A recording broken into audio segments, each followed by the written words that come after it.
Joining me now is Missouri Senator Eric Schmitt. He will be speaking at the conference tomorrow. Senator, good to see you live in Munich this morning. Could you give us a preview of what you want to say at the security conference? Well, I think it's a really important time. We're sort of at an inflection point. And I think with President Trump coming into office, we're entering into a new age of American realism, where this Wilsonian adventurism around the world that's been misguided as a foreign policy, it's been totally discredited. We need to pivot, and we need to think about what's in the core national interests of the United States of America.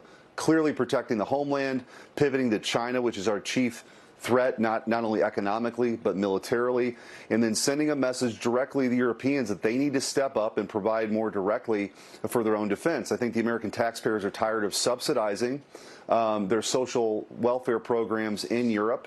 And so far, I think that message is being delivered and heard. They need to make sure they do that. But, you know, I represent Missouri in the United States of America, and I think that, again, we need to have a more direct conversation with the European allies and tell them they need to step up and provide for their own defense. So in terms of defense, Senator, I want to get your thoughts on President Trump's thinking, because on the one hand, you and your colleagues have been working on increasing defense spending in this upcoming reconciliation bill. President Trump also all about security of America, also talking about an Iron Dome or something like it for America. But at the same time, he's saying when all of this is finished, later on the other side of this, I want to do talks of denuclearization with China and Russia, and I want to lower defense spending.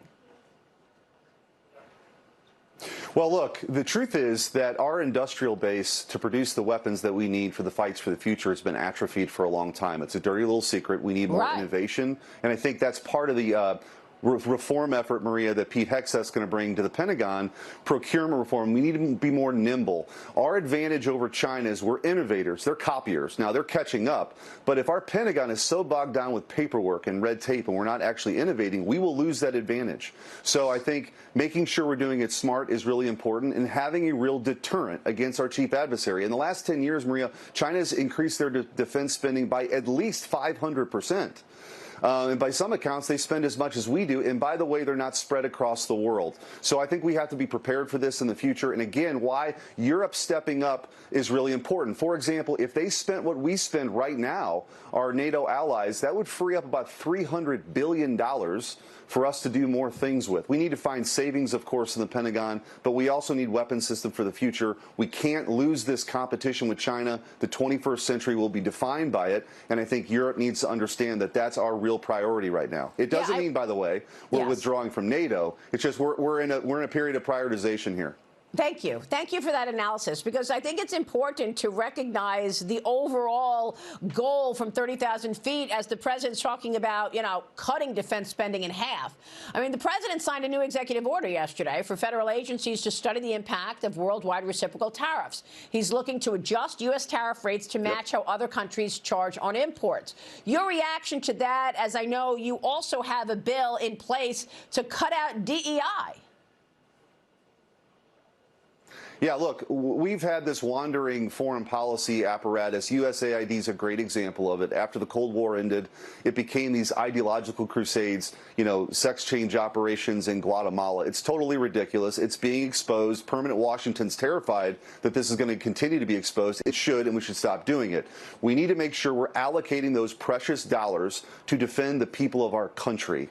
And I think all too often, and the reason why I'm here, Maria, is to deliver a message. I think sometimes some folks come here and they tell the Europeans what they want to hear. I'm here to tell them the truth, which is they need to step up, they need to spend more, they need to rebuild their industrial base. They've gone through this deindustrialization, which was a huge mistake. Germany stands to benefit the most from it if they actually take it seriously. But we need to focus our attention on defending the homeland in China, and that requires Europe to do their part. All right. We'll be watching your work, Senator. Great to catch up with you while you were at the Munich Security Council. Thank you, sir. Thanks, Maria. Senator.